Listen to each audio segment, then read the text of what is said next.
大家好 Welcome to Learn Mandarin Chinese in 5 Minutes YouTube channel. Today, we are going to learn the many ways to express the hypothetical relationship in Chinese, which is the concept of if in English. One of the most commonly and straightforward ways to express if in Chinese is 如果. In this video, besides learning the Chinese structures for 如果, you will also learn other ways to express if in Chinese. The choice of which structure to use depends on the context and level of formality. Let's get started. 我们明天去爬山怎么样？好呀，但是天气预报好像说明天会下雨。如果明天下雨，我们就不去爬山，我们去看电影。我们明天去爬山怎么样？好呀，但是天气预报好像说明天会下雨。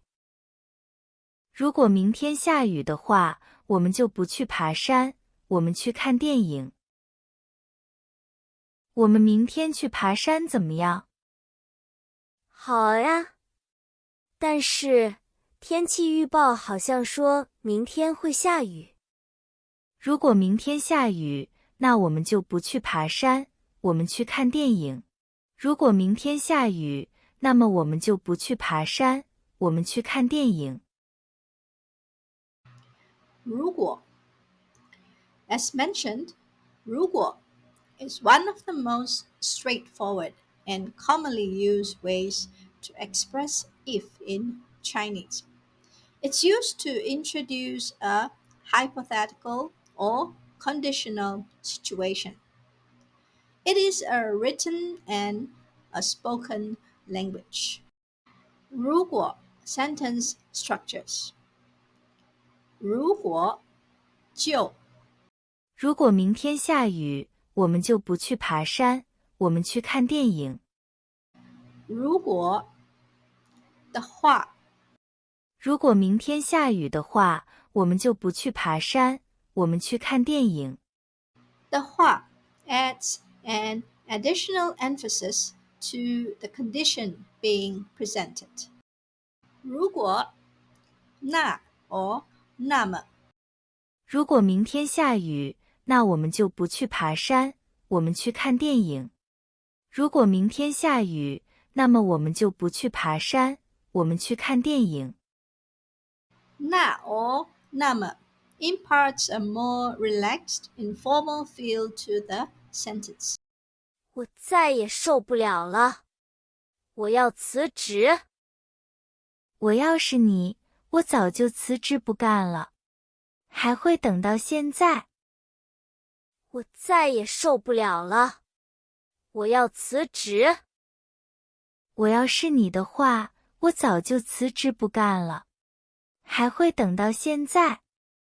我再也受不了了，我要辞职。我如果是你，我早就辞职不干了，还会等到现在。我再也受不了了，我要辞职。我如果是你的话，我早就辞职不干了，还会等到现在。要是 or 要是的话，要是 is equivalent to if, suppose, or in case in English.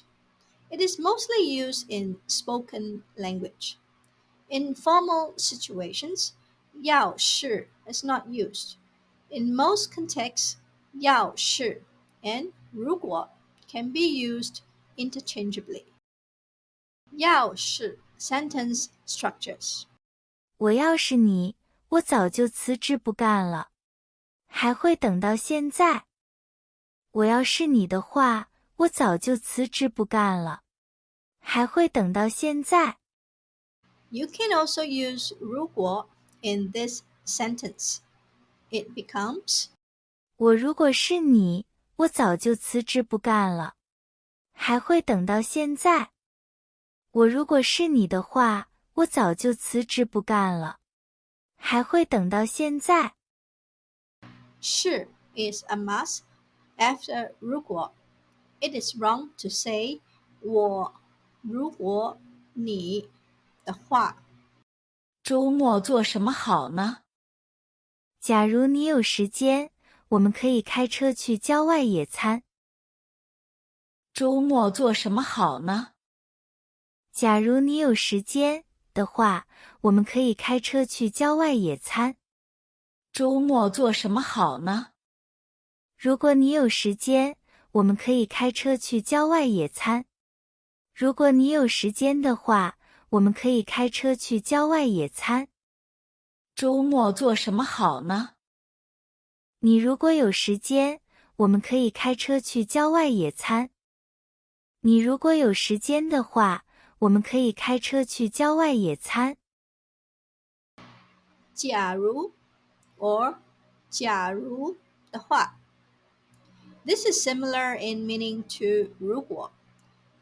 假如 is a written language and it is used before the subject of a sentence and not after the subject.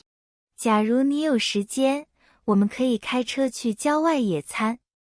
假如你有时间的话，我们可以开车去郊外野餐。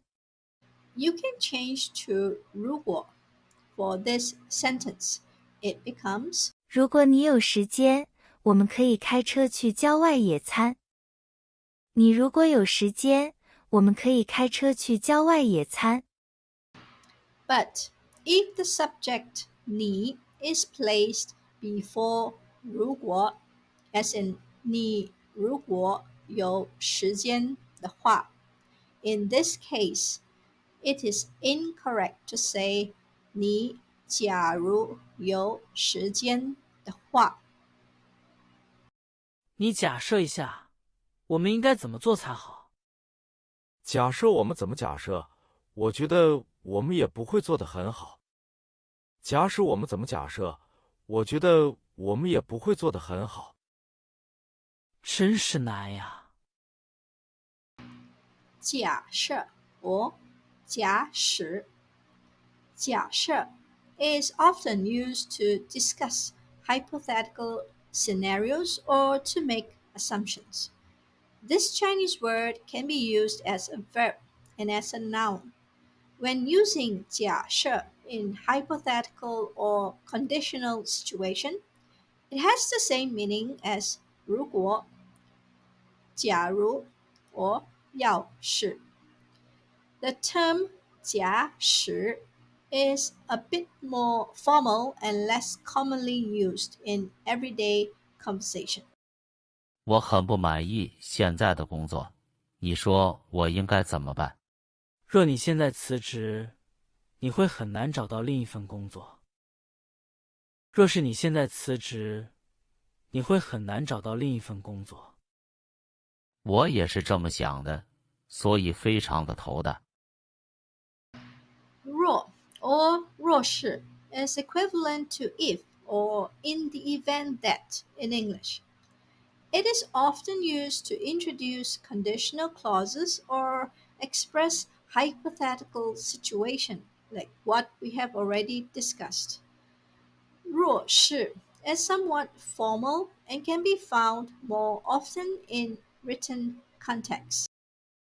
我也是这么想的，所以非常的头大。头大头大 is a colloquial expression in Chinese that literally means head big in English. It is often used to describe a feeling of being overwhelmed, stressed, or having a headache due to a difficult or challenging situation. It is similar to saying I have a headache in English. 今天的视频到此结束，希望大家喜欢，谢谢大家的支持，再见。